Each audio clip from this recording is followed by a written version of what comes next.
Hey folks, it's Kyle from Andrew Hilton here, and coming up on Wednesday, June the 15th at 6 o'clock, we've got a brand new brewery to test out, and a brand new brewery for Alberta. Now, this is by no means a new brewery. These folks have been around since 2008.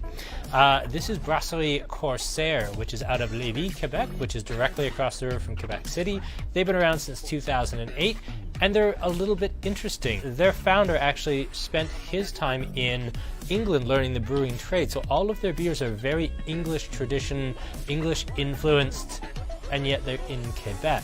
Now that's not to say they're all very traditional. The Lévisienne, which is one of their actual launch beers, this is very much a British IPA, but they also have the USS Vermont, which kind of a fun one, like Vermont, of course, being the home of Hetty Topper and of Hill Farmstead. The USS Vermont is their New England IPA, so something very old and traditional to something very, very new. And then we have a couple of Haskap ales, both done a little bit differently. This is the Sunny Drop. This is a beer that's kind of like a light kettle sour that's then dry hopped with Haskaps. And then the Queen Anne's Revenge is a white ale with hibiscus flowers, Haskaps, and raspberries. So this one should be a lot of fun for summer, but yeah, brand new brewery, new to Alberta. This could be a lot of fun. We don't find category 12s without doing tastings like this. So we'll see you all out for this on June the 15th at 6 o'clock. See you then.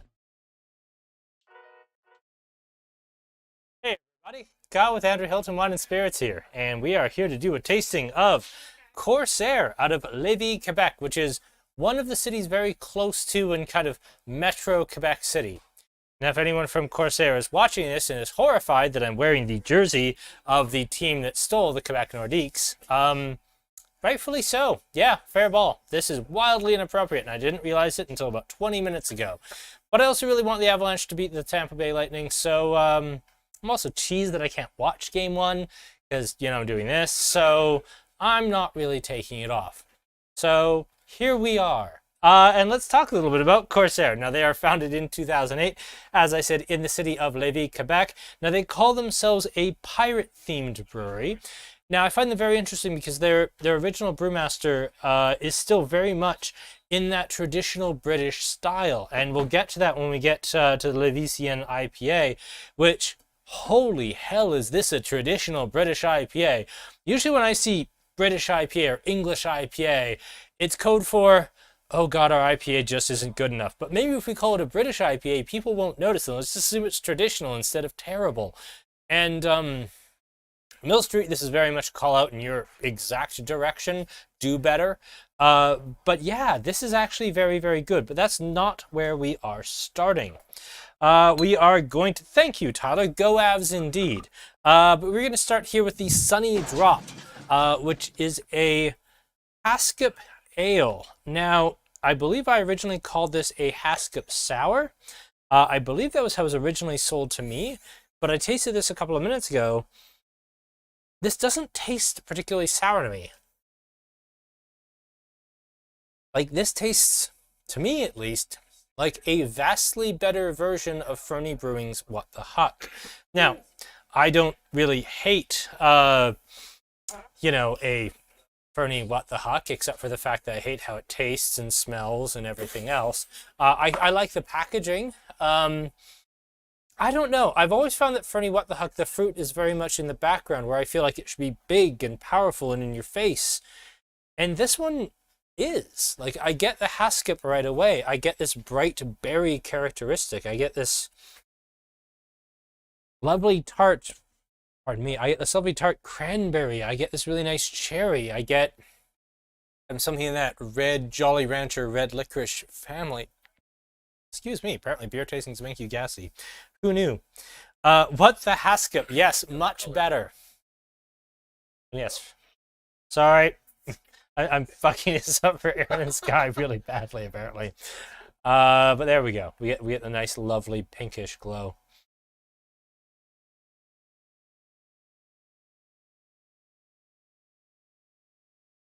And yes, if you want a live feed of me drunkenly watching hockey, that will be at probably the Duke on my way home while I pick up food. There we go. An analog feed of just me watching hockey and yelling at the TV. That's basically just YouTube reaction videos, isn't it? Just a person like yelling at a thing that someone else made. Yeah. And yet I still enjoy them. Anyway, Rural Berry U-Pick. Yeah, it very much has like a wild berry thing, as much as the Fieldberry Crush did. While I think I perhaps enjoy the Fieldberry Crush from Snake Lake a little bit more, I think this is perhaps a better beer. Let me preface that. Like, I really like Fieldberry Crush. I think it's delicious. I think it's really great. But in terms of how it encapsulates just tasting wild berries, I actually think that this beer does a better job, which I wasn't expecting. Yeah, I really kind of came into this kind of expecting a sour for one, and then when I found out it wasn't a sour, I kind of expected What the Huck. And then when it wasn't either of those, it's kind of opened my eyes a little bit. And I also want to point out that, like, on the market right now, how easy is it to find a fruit beer that isn't a sour? Like, off the top of my head, I can think of What the Huck and Medicine Hat Brew Co.'s Burnside Blood Orange. I mean, everything else that's fruit these days is a sour. This is one of the very, very few that isn't. So I think that's fun.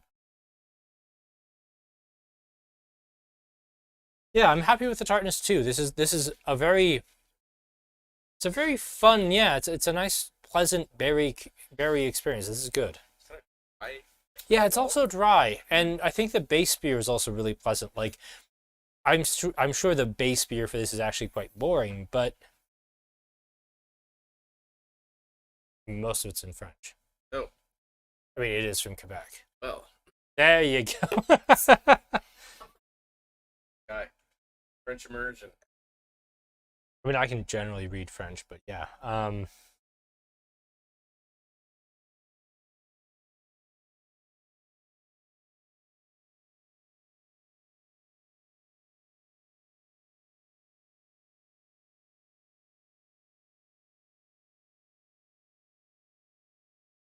I don't think the beer is in any way sour. I think that the Haskaps have a distinct sourness or perhaps some tannin in the skins that is twisting this in a bit of a sour or maybe very lightly bitter direction. But it's certainly not a sour beer.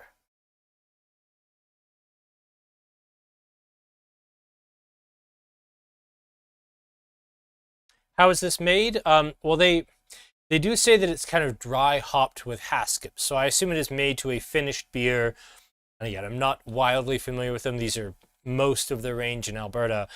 Perhaps they make a very, very simple like Belgian blonde or Belgian wheat. I do get some esters in this that suggest this might be a Belgian yeast. And also because Belgian yeast would work really well with this.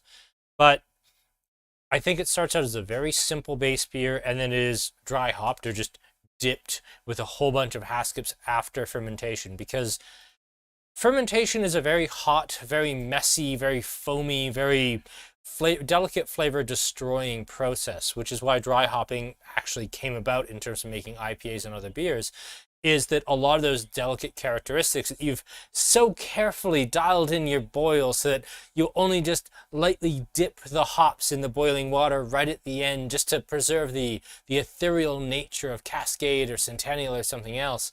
And then you put it through like primary fermentation where the beer is almost boiling as CO2 comes out of it, and it's very aggressive. And some of those delicate characteristics, be they from fruit or hops or what have you, they can get buried, they can get lost, they can reach their temperature threshold where they just cook away. Whereas when you do a dry hopping, it's always done in the secondary. It's almost always done in the secondary. Primary is a bit silly. But with this, they can add the Haskaps after the fact, and they'll contribute all of their delicacy and all their interest. And then it doesn't have to go through the crucible of primary fermentation where so much of it will be stripped away.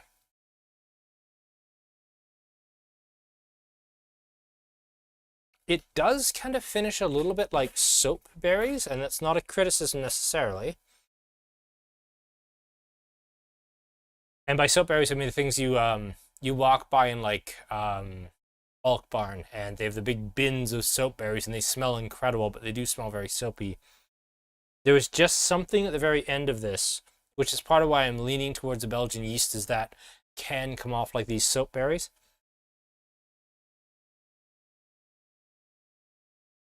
Something very lightly soapy right at the tail end, but there's also something very lemony at the back that I'm really liking. Feed is unstable. I'm so sorry. Sky, Aaron, fight to the death. Or fix the feed. One of those two things. Everybody get off the Wi-Fi. Get off the Wi-Fi. Dwayne, get off the Wi-Fi. Alright, let's move on. So, now I did preface this by saying I really like this. So let's talk a little bit about IPAs in general. We will gloss over the fact that this early history of IPAs is kind of silly. The idea that, oh, we're making beer, we have to ship it to India, it's going to have to deal with salt water and hot weather and, you know, the ship and and we have to hop it aggressively. That has no real bearing on modern IPAs. Ancient IPAs would be almost undrinkable because they were designed to be drank 6 to 9 months later. They would have resembled modern barley wines more than they would resemble anything approaching an IPA. But when we're talking about British IPAs today, we're talking about the reemergence of IPAs in the UK, post Fritz Maytag, post Anchor Brewing Company in 1979, 1981, that kind of came about as part of the whole campaign of real ale and the rediscovery of like proper cask conditioned beer, proper English bitter, proper English golden ale. So we get to these English IPAs where, when we talk about English IPAs, like I said in the preamble a little bit, English IPA these days has become a bit of a bad word because very often English IPAs become code for, we really underhopped our IPA, we really overmalted our IPA, it's out of balance, it doesn't work, it's sticky, it's sweet, it's not hoppy, it's not bitter, it's really, really bad. So let's just call it a British IPA and then everything's forgiven. Because nobody really knows what an English IPA is, but some people really do. And an English IPA should be like a West Coast IPA, but not including the 3 C's of Cascade, Centennial, and Columbus/Chinook. It should be using Old World hops, at least in part. It should be spicy and earthy and piney. It should be identifiably IPA, but it should have a very stiff, very big, very sticky, like sticky toffee pudding sort of malt backbone. And it's very much its own style of IPA. We talk a little bit about East Coast versus West Coast versus No Coast. When I say a little, I mean we talk about it constantly.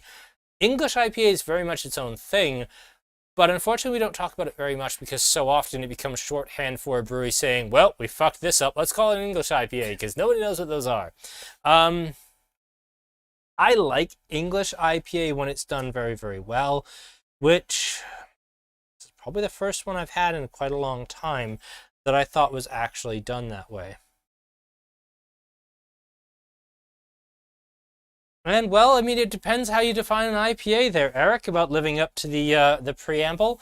It's got a very spicy, very woodsy, very kind of fennelly, licoricey note to it in the nose. It does not smell anything like a New England IPA remotely. It tends to encapsulate a lot of the things that I don't like about West Coast IPAs, in the sense that if you stick your nose in it and you go looking for boiled green vegetables like Brussels sprouts or asparagus or cabbage, you will find some of those notes, because that's kind of like what boiling British hops smells like sometimes. But it's fresh, it's steely, it's clean, it's mineral. It smells like freshly chopped firewood and freshly cut stone more than it does like stone fruit. And then in the mouth, it is intensely bitter, but it's wrapped in this big snuggly sweater of sweet caramel malt where, yeah, this beer is very, very bitter. If you can feel the mid to back part of your tongue, your taste buds are going crazy because of how much hopping is in this, how many IBUs are in this. But because it's couched in so much caramel malt, the beer is actually balanced. It works. Is this the type of IPA that I would want to go into, I'd say my local liquor store, but I work in a liquor store, so I very rarely go into other ones. But is this the sort of thing that I would go into my theoretical local liquor store and want to buy a 4-pack of? No. But within its style, is it pretty much right on the bar where I'd like it? Yeah. Is double dry hopped English malt a thing? But yeah, you're not wrong. Like, this kind of fits that bill. The other issue that I somewhat have with this particular style, and this is not a complaint, it's just pointing things out a little bit here. It also kind of tastes like really stale West Coast IPA. Like if you bought an IPA at, you know, kind of painting myself into a corner. If you bought it at the Beer Museum, let's just use that lovely term. It tastes like a stale West Coast IPA, but in this case, I do know the brewed on date for this. It's not stale. This is just the style of English IPA. So, and yes, 78 IBU. Like a lot of your New England stuff like clocks in 45, 50, maybe 60. This has got like way more bitterness than those two, but it's couched in so much caramel from the not caramel malt, is it? Crystal malt, pardon me. Crystal malt. Yeah, it's couched in so much sweetness from the crystal malt that it just, you don't really notice it. It's there. And yeah, the spicy note is delightful. If you drink it like a North American IPA, you're going to have a bad time. If you're coming from a New England IPA like Super Saturation or Night Gallery or Afternoon Delight from Establishment, this is not going to be your cup of tea. I mean, in one sense, it's really, really cool to see how far we've come from this to end up with New England IPA. We won't pay any attention to that side of the table. Let's say Force Majeure. That's a beer we all like, right? It's fascinating the journey that IPA has been on to get from here to there. And yet, this is the only one of its kind in the market that I can think of right now. And I think it does its job, a thankless job, because I don't think there's very many people who are drinking this and saying, I need this every day forever. It's a very thankless job, but it does it very, very well, and I'm grateful that it exists.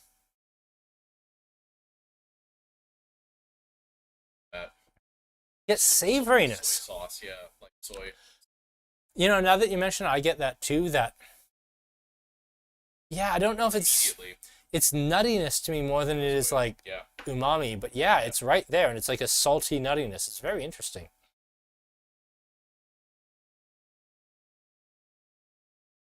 And apparently one of our younger viewers is Tyler, because at once upon a time, there were a lot of beers like this on the market. And that's not trying to be dismissive of you, Tyler, but I can remember like when we brought in Lagunitas and Lagunitas Maximus IPA for the first time. These were really the first modern West Coast IPAs that hit the Alberta market.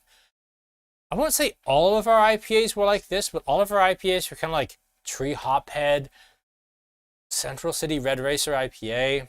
Like they were not like, you know, Force Majeure or Forward Progress or Mannix. They were very, very clumsy, one-dimensional, big, chunky, sticky IPAs, and they tend to be very high in alcohol. I bet this is as well.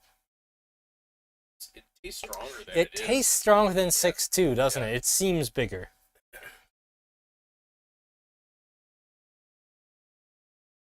You want to drink this after being kidnapped to work on a whaling ship. Well, you know what? If your whaling ship kidnappers feed you this well, I think you've chosen, well, been kidnapped by the correct whaling ship. I mean, well, probably the correct whaling ship is one that doesn't rely on slavery, but, you know, let's not split hairs on that one. Molasses is a great call, because you're right, it has this lovely burnt sugar thing, yeah. Maybe I missed with the soy sauce. Or it's whatever it is. It has a very dark note to it, though, doesn't it? Yeah, totally. I mean, not as dark as working on a slavery whaling ship, but, you know, pretty dark.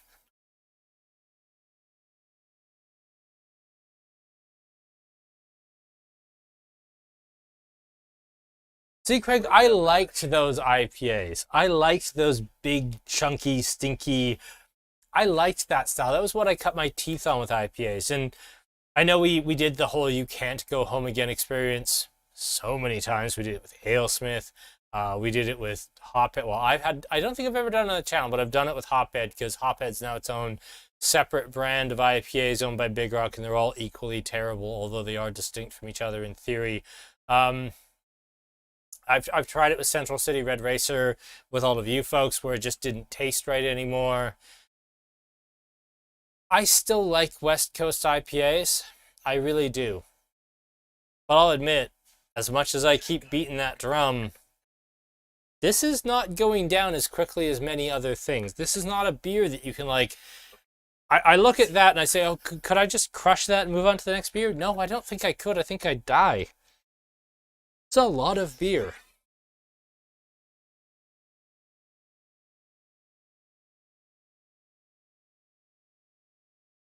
And yeah, it's pine tar, it's sweetness, it's brown sugar.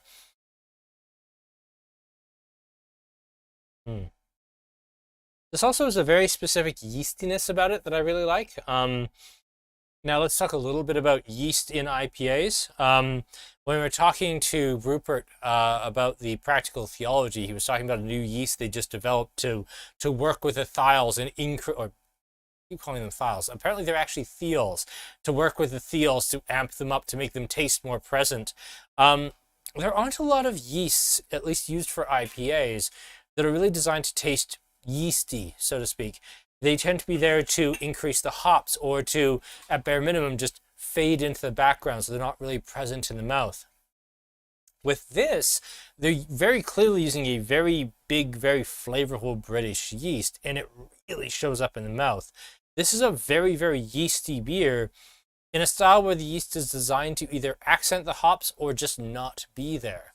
The reason that 1056, also known as Chico, is kind of the most commonplace yeast used in basically every brewery when they're starting out, and a lot of breweries still to this day, is it was developed in Chico, California at Sierra Nevada for their IPAs so that it kind of disappeared into the background so that the hops could shine through. And a lot of the modern IPA strains are either related to or derived from or use as at least an intellectual starting point of their creation. They use 1056 as a taking off point because they want it to emphasize the hops and de-emphasize the yeast. To have an IPA that actually has yeast as a dominant note is... I want to say this might actually be the only one left. Lots of time to kill on the whaling ship. Well, fair enough.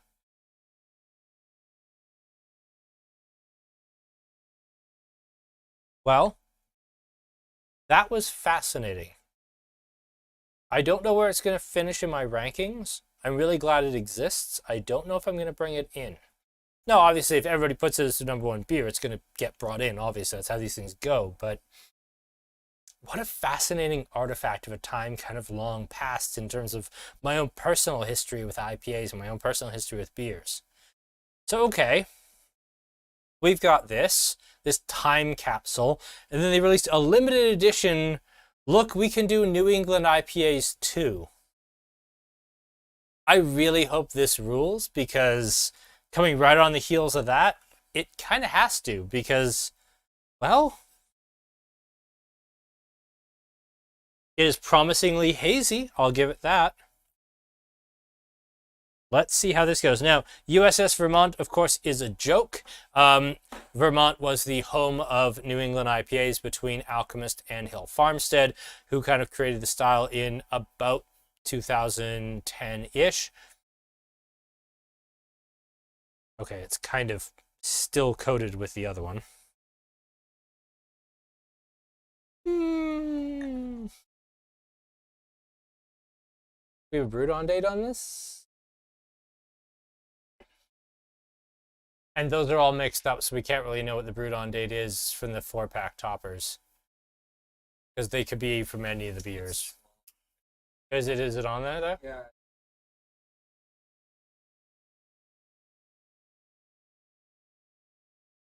These are brand new in Alberta, so that would be 2704 of this year. So this is fresh.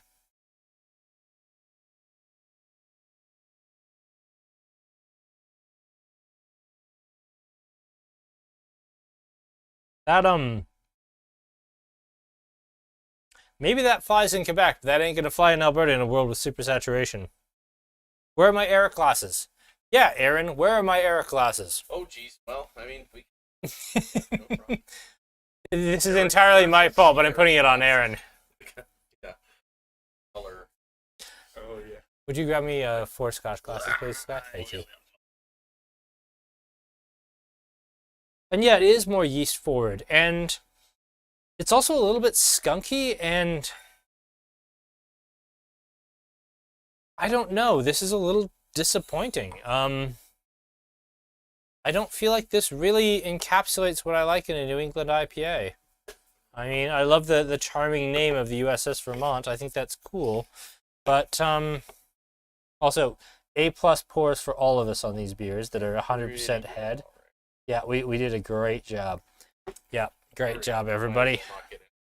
Yeah, exactly. We may as well get... Well, I mean, it's cheating if I pour one well when all the others are poured terribly. Yeah, and, you know, I had these in the opposite order, and I flip-flopped these a couple of times. I don't think we can put this on the tasting order. I really don't. I think this is just a not very good New England IPA. And I hate to say it, because I like the idea of the brewery. I like that this time capsule exists.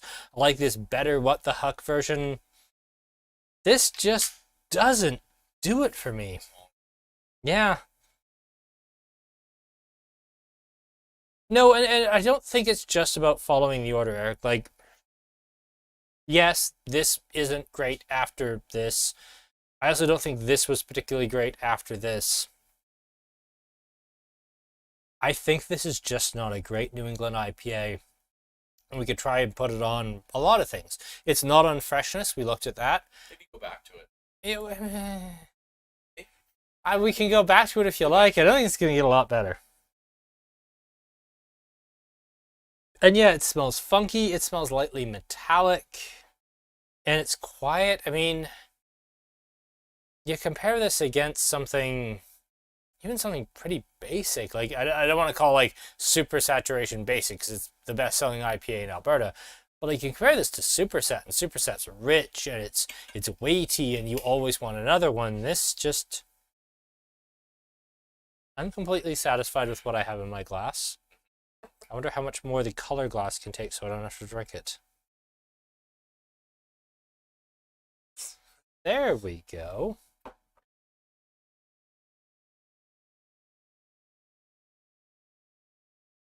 Yeah, and it ends up feeling kind of sweaty. Yeah, you're right. There is something in here that definitely smells not like... Now I go running every morning for an hour. And And I can tell, like, I had to take a couple of days off last week because we were just so busy. And when I went back to the gym on Saturday, I had this really pungent sweat, and it smelled really bad. This, shut up, Aaron. This has that I haven't worked out in a while smell to it. Aaron who doesn't, Aaron who doesn't exercise. I don't exercise it. I don't. Exactly.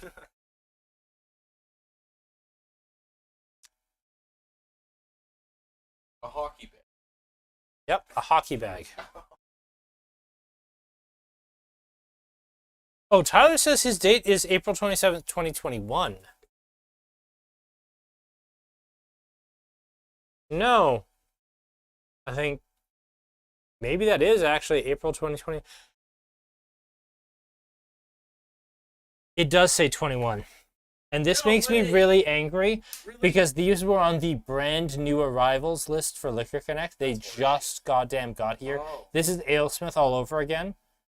I am getting really tired of the new arrivals in Alberta being dumped on us from out of province. Yeah. This happened with AleSmith. Now it's happening with Corsaire. It's not fair to the brewery. It's not fair to the brewery. It's not fair to me. It's not fair to the people who've paid for the tasting. It's horseshit. This is... Sorry.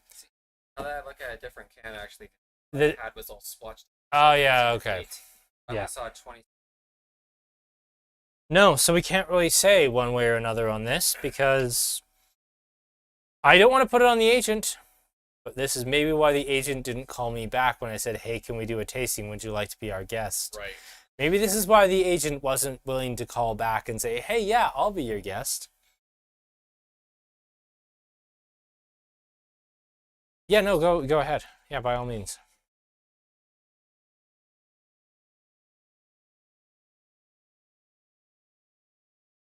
Yeah, these are all brewed in April of 2021, so they are all 14 months old. Toast. Lovely. All of them. Well, at least these two. I haven't checked all of the cans. No, this is actually January of this year. And this is...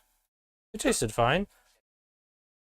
With this one, they learned the lesson to stop putting dates on the can because it's shameful. This is the this Queen's Adam's Revenge.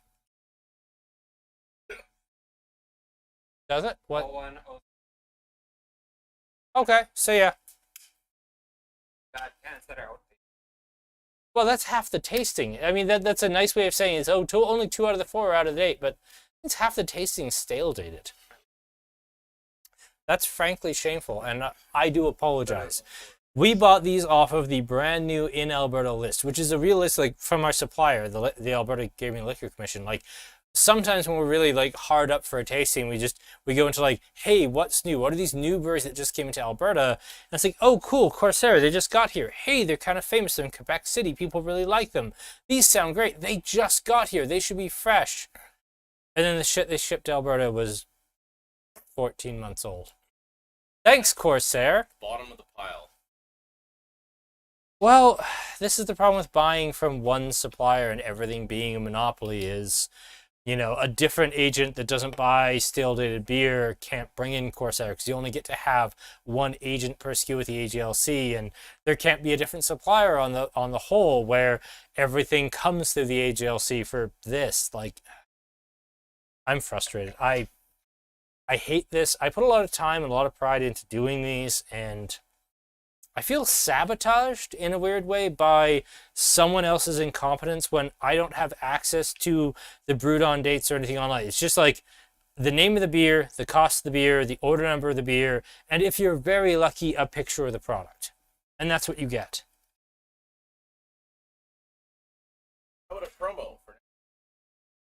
Yeah, we'll get there, Aaron. I'm ranting right now.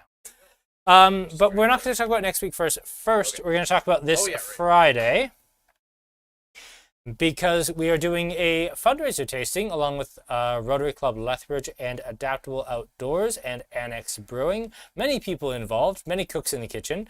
But we're going to do a tasting of Annex's core range as well as an introduction to new packaging, hosted by myself, Rupert, and one of the 2 founders and brewers of Annex Brewing.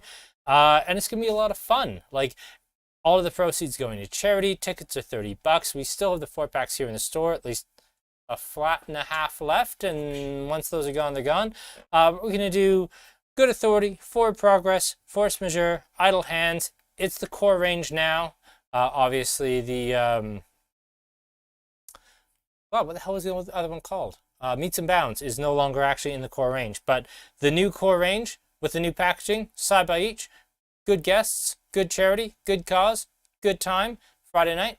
And there's not a hockey game on at the same time, which is great for everybody. Yes, it is at 6:30 though. Thank you, Aaron. Yep, so that's coming up on Friday. 2 guests. We got Rupert. We got Rupert and one of the 2 founders. We don't know which one yet. Steve the founder. Steve of Adaptable Outdoors. Oh, yes, sorry. Yeah. Steve from Adaptable Outdoors, but also one of the founders from Annex is supposed to be there. They didn't tell me about that. Okay. Well, I think you're just going to be sitting with Rupert. Oh, well, that works. Yeah, so you're good. And then... yes, the beers are old, Devin. It's unfortunate. And yes, I know you bought them off the new list, and I'm as angry about it as everyone else. Ooh, 1-0 Avs. I mean, I didn't say that on camera.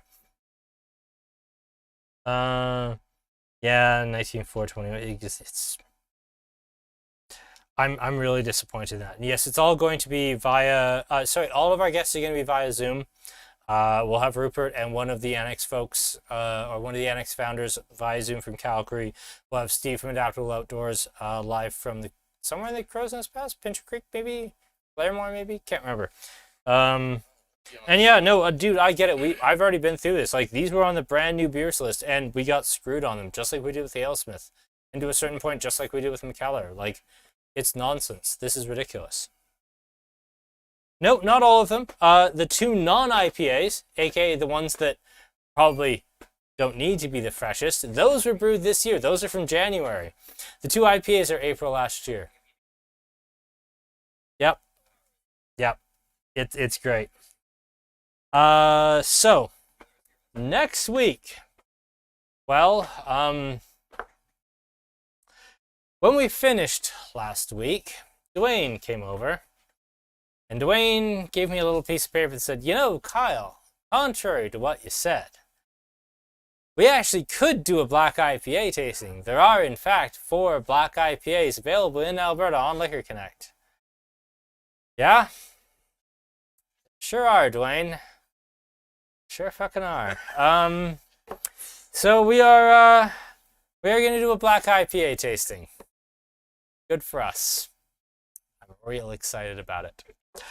We got one from Dandy. We got one from Revival, Steamworks, Dewclaw. I don't actually care what's in the cans. It's going to be a black IPA tasting. Oh, you care. Tell us about it. Oh my God, Aaron. Tell us about it. Fine. Come on. There's a black IPA from Dandy. It's probably terrible. There's a black IPA from Revival. It's probably ass. There's a black IPA from Steamworks. It probably tastes like death. There's a black IPA from Dewclaw. But Dewclaw's really, really good, so that one's probably fine. But yeah, I'm not excited about this one. Here we are. Black IPA. June 22nd. Aren't we all so happy Dwayne did the research? It's gonna be great. It's gonna be good. It's gonna be great. Fun. In a certain definition of fun. It'll be fun, like root canal surgery is fun. Sure, you get the laughing gas, but also you get the incredible pain of the drill going into your jaw. Yeah, fun. Okay, so, yeah, that's next week. But let's focus on happy things, good things, like that the Avalanche are up 2-0. And like this. Which is a white ale with raspberry, hibiscus, and Haskap. This I'm quite excited about. This should be a lot of fun.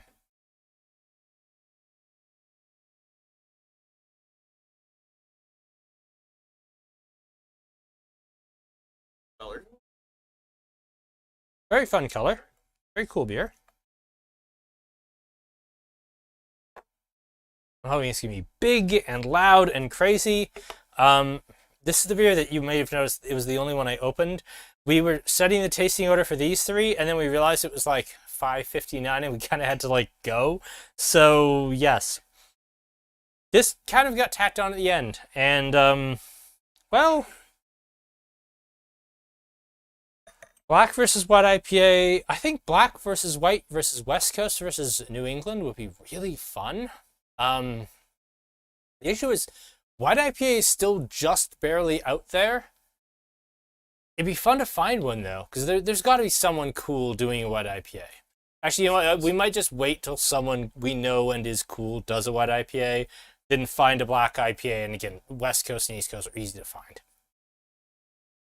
Ooh, that's quite interesting though.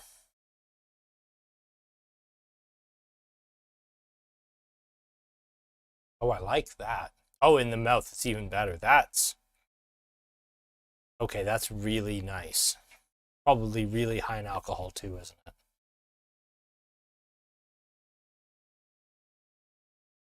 Does not say. Is it? Oh, 4.9. Yeah, it's sorry. It's also low alcohol, but it's also a tiny font. But yeah, no, it's well, I know it's coming last. This is coming dead last. I don't like that. It's stale dated. And I'm upset about something that showed up as brand new on Liquor Connect coming in stale dated. I'm angry at it. That finishes dead last with a vengeance. This probably wins for me. No, it does win for me, and by quite a wide margin. I really like this. These two kind of finish in the middle. Probably the fruit beer ahead of the British, although I think that that's such a neat example of a style we don't see anymore, but I'd still rather have the fruit beer ahead of it. So I'm actually going to rank the two IPAs at the tail end, but then the two IPAs were brewed last April, so fair enough. I really like this. This is fun and interesting and easy drinking and low alcohol. Like this is what I really like in a fruit beer. I'd happily drink this anytime. Is Village cool to get a IPA? Village is actually cool again, and Dev and I have been talking about doing another Village tasting because they've launched this like limited release series where they've been doing more interesting things. Village is really trying again, and they've released some really cool stuff in the last couple of months here. We've been waiting a little bit for them to have 4 beers all at once that we really liked, but I think they're up to 3 now, so we might just do like 3 in Blacksmith or 3 in Nomad or something. And make it work. But the other thing I've been thinking about with Village is, you know, not necessarily always relevant to this channel, but they have a really good alcohol-free series in a blonde and a pale and a stout, and they're all very well done. At some point, it might be fun to do an alcohol-free tasting with those. Yeah. And yeah, I like this too. This is fun.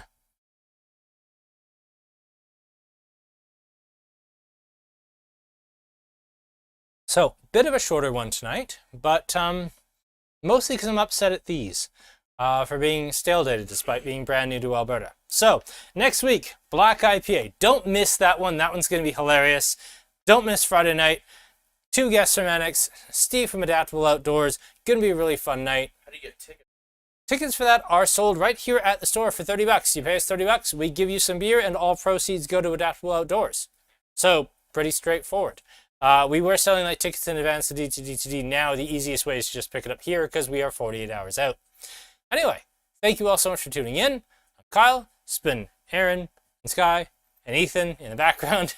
Thank you all so much for coming in. We'll talk to you next week. Cheers and good night.